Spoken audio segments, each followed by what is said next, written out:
O, jedź.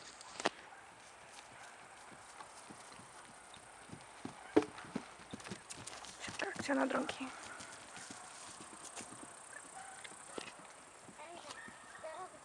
Teraz będzie szedł. Ej, no robimy to? Ej, uważaj, bo tam będzie za chwilę.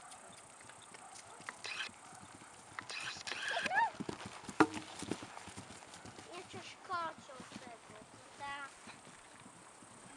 Nie widział, że jakiś koń to się skoczył?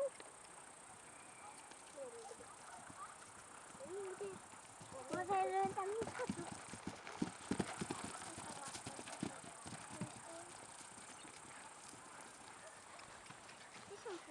Franek, uważaj! Skacze tu, uważaj, stój! O, ja widziałem lopa. Dobrze, stój, bo teraz tu skacze. Stój.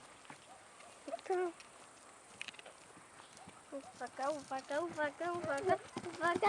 I chciałcie tam zrobić się kopnąć. Przyprowadzić ci loba?